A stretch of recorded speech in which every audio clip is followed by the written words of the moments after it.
Hello friends, नमस्कार। Welcome to Vocabshala. Friends, हम कर रहे हैं ईडियम्स एंड फ्रेजेस जो बार बार एसएससी एग्जाम्स में पूछे गए हैं। ब्लैक बुक हम कवर कर रहे हैं, एक पार्ट हम ऑलरेडी कर चुके हैं। This is the second part. आइए शुरुआत करते हैं। पूछा गया है it's raining cats and dogs. इसका मतलब होता है बहुत तेज़ बारिश होना, मूसलाधार बारिश होना।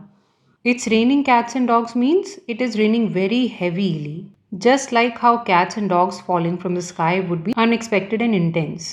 और फ्रेज इसके लिए जो यूज़ होता है वो होता है हैवी डाउनपोर। अगर ये आपको कहीं दिखता है हैवी डाउनपोर, इसका मतलब भी होता है बहुत तेज़ बारिश। अगला देखते हैं, लीव नो स्टोन अनटर्न्ड।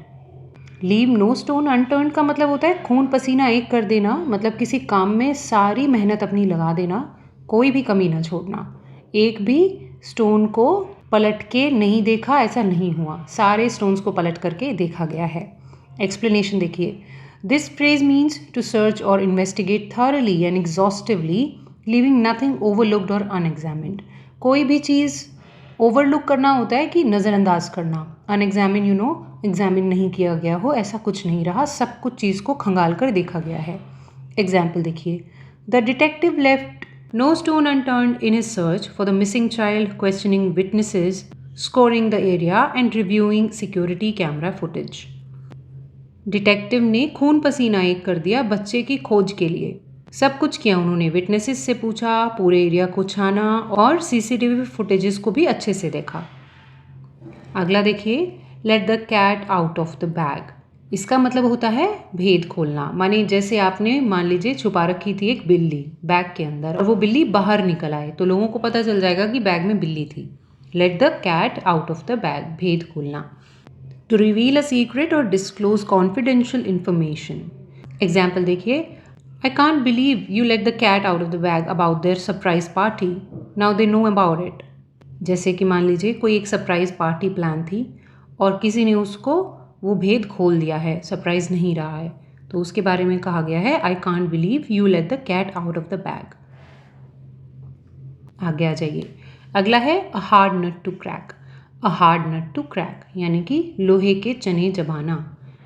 कोई ऐसी परिस्थिति हो जो बहुत मुश्किल हो समझ पाना, जिसको समथिंग डिफिकल्ट टू अंडरस्टैंड और सॉल्व। इस तरह का कोई पजल हो जो आपको समझ में ना आए क्या है, तो वो कहा जाता है a hard nut to crack. जैसे कि आप अखरोट तोड़ते हैं तो उसको तोड़ने में मेहनत लगती है ना, वो भी एक हार्ड नट टू क्रैक है। एग्जाम्पल देखिए, calculus is a hard nut to crack for many students.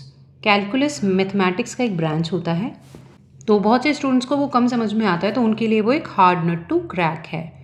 बहुत से लोगों को ट्रिग्नोमेट्री कम समझ में आती है ना, जो मैथ्स बैकग्राउंड से नहीं होते, तो ट्रिग्नोमेट्री भी किसी के लिए हार्ड नट टू क्रैक हो सकती है। कुछ स्टूडेंट ऐसे होते हैं जिसके लिए फ़िलॉसफी हो सकती है, like me my self, philosophy कम समझ में आती है। या मान लीजिए पोइट्री हो सकती है, पोइट्री मुझे कम समझ में आती है because I have been a science student, तो मेरे लिए ये सारे subjects hard nut to crack हैं। एक और एग्जाम्पल देखते हैं, the new puzzle game is proving to be hard nut to crack for most players. कोई ऐसी वीडियो गेम आ गई है जो खेली नहीं जा रही है बच्चों से, तो वो क्या होगी, एक हार्ड नट टू क्रैक होगी। आगे आ जाइए, अ रेड लेटर डे यानी कि कोई महत्वपूर्ण, जैसे आपका ग्रेजुएशन डे हो सकता है या रिजल्ट का डे हो सकता है, वो आपके लिए रेड लेटर डे हो सकता है।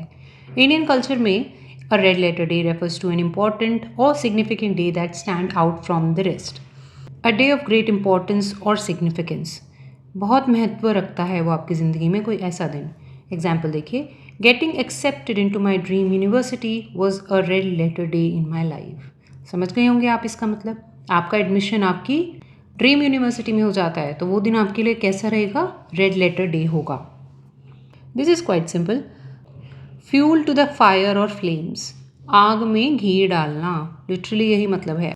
कहीं आग लगी और आप उसमें फ्यूल यानी पेट्रोल डाल दे तो वो आग बढ़ जाएगी ना। क्या मतलब है इसका, to make a situation worse और more intense specially through provocative comments और एक्शन। मतलब कहीं कोई सिचुएशन थी जो बेकार सिचुएशन थी और आपने कुछ ऐसा कह दिया जो प्रोवोकेटिव है। प्रोवोकेटिव मतलब कि किसी को उकसा सकता है, या आपने कोई ऐसी हरकत कर दी है जिससे किसी को उकसाया जा सके, तो आपने क्या किया, सिचुएशन को और ख़राब कर दिया ना। क्या किया, आग में घी डाल दिया। When the politician made insensitive remarks about minority community, he only added fuel to the fire and protests escalated even further. देखिए, मान लीजिए किसी एरिया के अंदर है ना प्रोटेस्ट चल रहे थे माइनॉरिटी कम्युनिटी द्वारा, जैसे कि हमारे देश में थोड़ा सा कॉमन है। तो माइनॉरिटी कम्युनिटी के बारे में जो पॉलिटिशियन थे उन्होंने और बेकार बात बोल दी कुछ ऐसी जिससे वो प्रोवोकेट हो गए हैं। क्या होगा ऐसी स्थिति में? कुछ नहीं है, उन्होंने आग में घी डाला है केवल। आ जाइए अगले पे।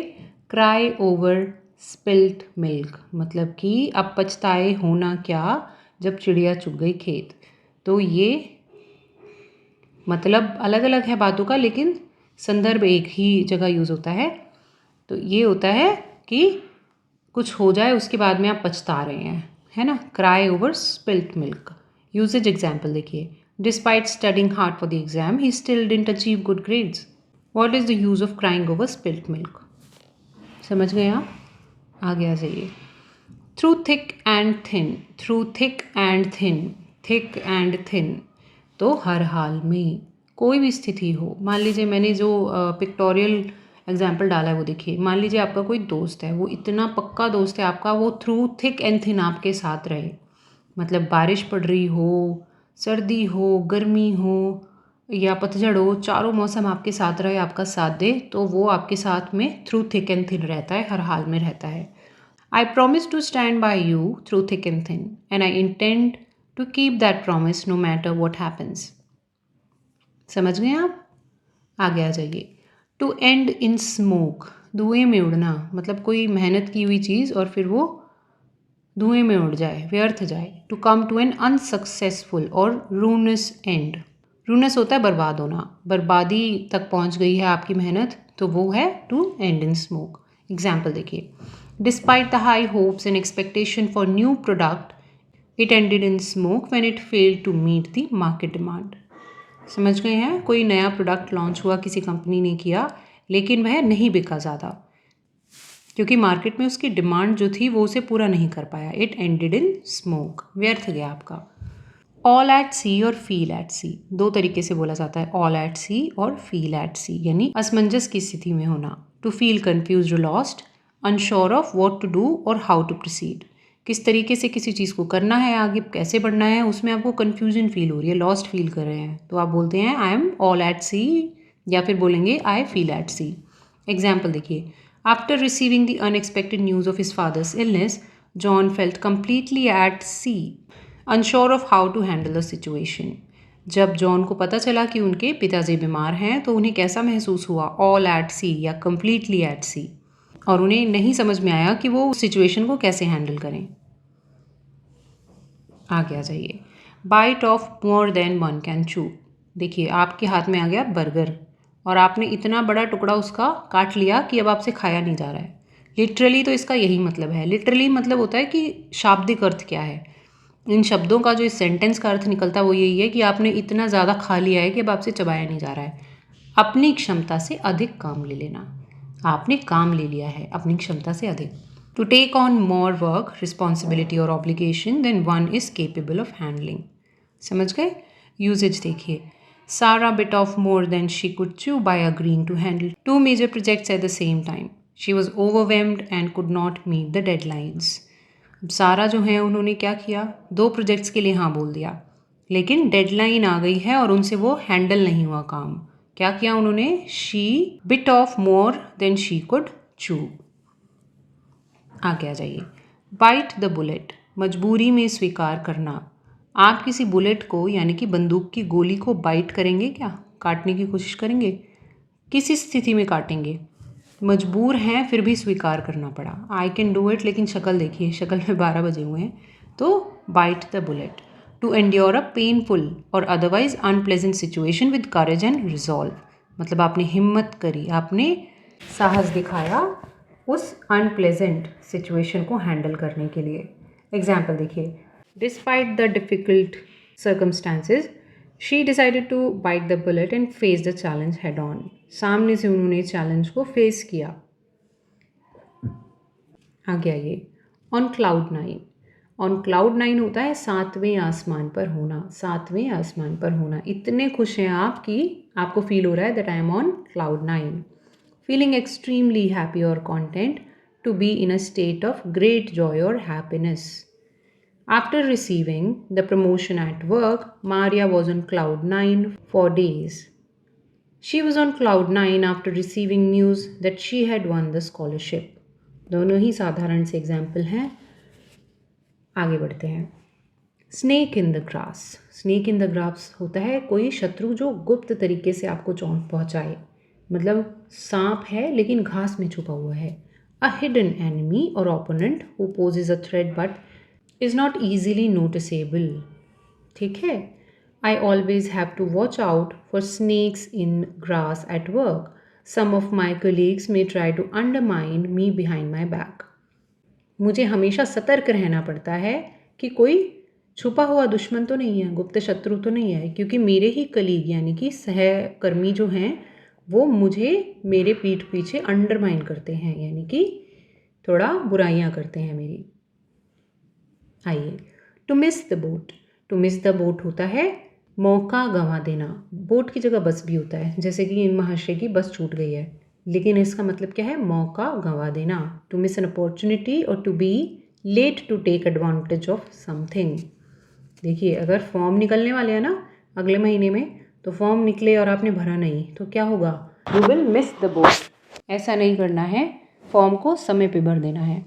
After over sleeping and missing the bus to job interviews, Sarah realized she had missed the boat on her chance for a promotion. सारा के साथ क्या हुआ कि उन्हें जाना था जॉब इंटरव्यू के लिए, लेकिन पहले तो वो ज़्यादा देर तक सोती रहीं. फिर उनकी बस मिस हो गई, तो सारा ने क्या किया? She missed the boat. आगे आइए. To turn a deaf ear. सुनी को अनसुनी कर देना.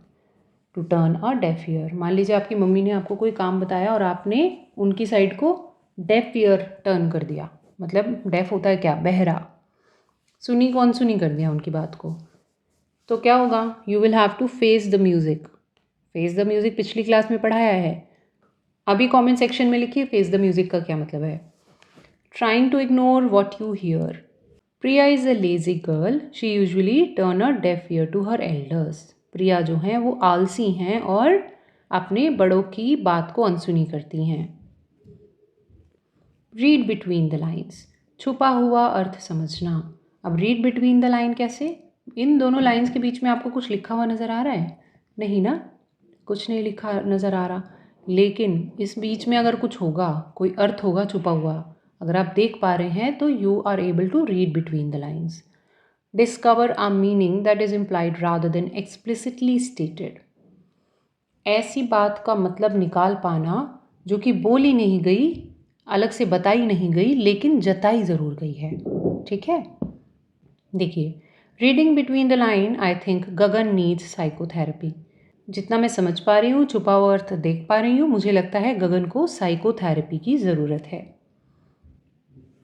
देखिए, अ पीस ऑफ केक. आसान काम. एक पीस ऑफ केक आपके लिए खाना कितना मुश्किल है? बहुत आसान है ना. तो बहुत आसान काम होता है एक पीस ऑफ केक को खाना. A task or activity that is very easy to do. Don't worry about writing that report. It will be a piece of cake for you.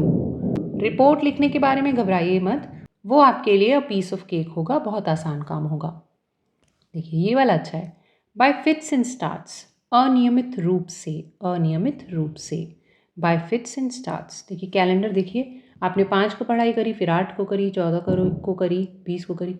ऐसे थोड़ी ना एग्ज़ाम क्लियर होगा. आपको हर दिन पढ़ना पड़ेगा, है ना. आप एक एक छुट्टी लीजिए हफ्ते में, या वो भी मत लीजिए.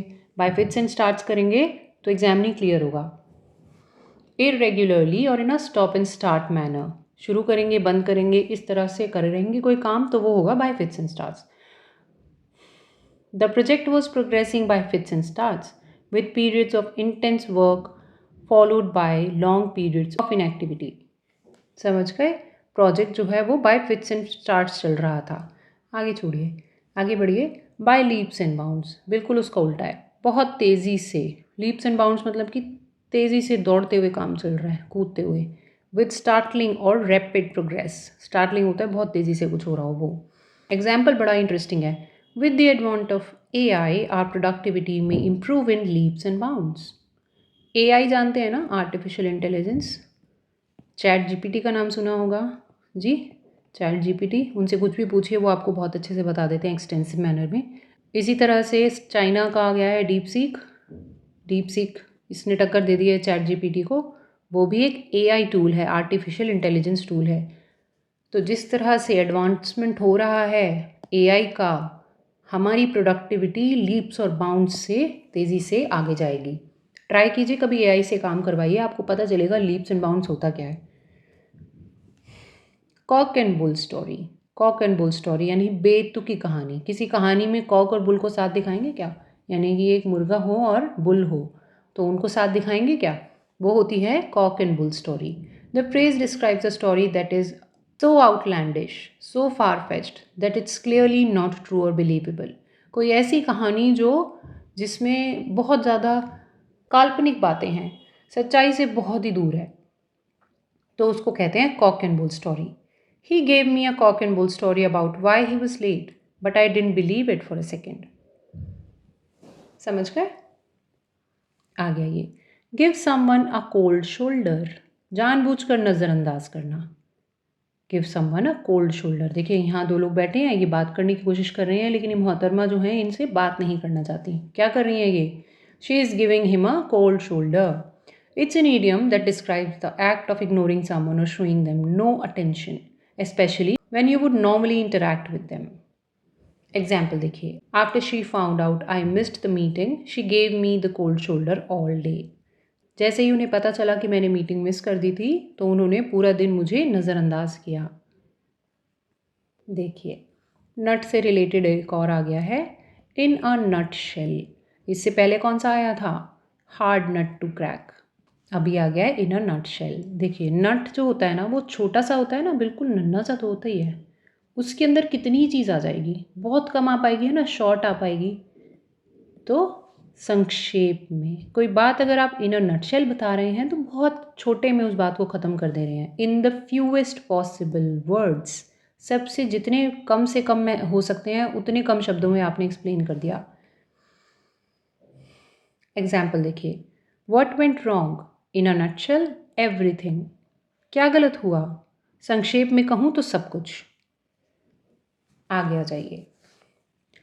In the same boat, in the same boat का मतलब होता है एक जैसी कठिन परिस्थिति में होना। एक ही बोट में सब लोग फंस गए हैं, एक जैसी कठिन परिस्थिति में होना। Be in same difficult circumstances और as others. Do not despair, you are one of millions in same boat. Despair होता है होपलेस होना, ये भी ना एसएससी में पूछा गया है। डिस्पेयर ये वर्ड, तो होपलेस होना। क्या कह रहे हैं कि होपलेस मत हो, तुम तो उन्हीं लाखों लोगों में से एक हो जो सेम परिस्थिति में फंसे हैं। ठीक है जी, आगे आ जाइए। पुल योर सेल्फ टुगेदर, भावनाओं को नियंत्रण में करना। Pull yourself together. देखिए अगर आपके साथ कोई परेशानी होती है तो क्या होता है, आप जो है ना बिखरे बिखरे हो जाते हैं, बिखरे बिखरे हो जाते हैं ना, तो आप पुल करेंगे अपने आप को एक साथ, आप इकट्ठा करेंगे। तो एक तरह से समझने की कोशिश कीजिए कि आपकी भावनाएं यहाँ वहाँ सब जगह दौड़ रही हैं और आप उन्हें इकट्ठा करके बंद कर रहे हैं और कोशिश कर रहे हैं कि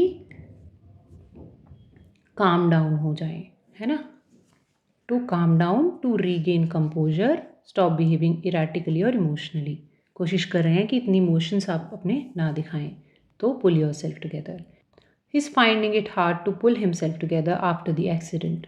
एक्सीडेंट के बाद उनके लिए मुश्किल हो रहा है अपनी भावनाओं को नियंत्रण में करना। देखिए दोस्तों, आज की क्लास हम यहीं पे ख़त्म करते हैं। तो 50 वर्ड्स यहाँ पे ख़त्म होते हैं और हमारे 2 पार्ट आ चुके हैं। इस तरह और पार्ट्स आने हैं, पूरे 200 वर्ड्स आएंगे, देन अ मास्टर क्लास। बने रहिए मेरे साथ वोकैबशाला पर। वीडियोज़ अच्छी लग रही हैं तो लाइक ज़रूर किया कीजिए और चैनल को सब्सक्राइब ज़रूर कर लीजिए। This is me Varsha Khare signing off for today. Bye bye.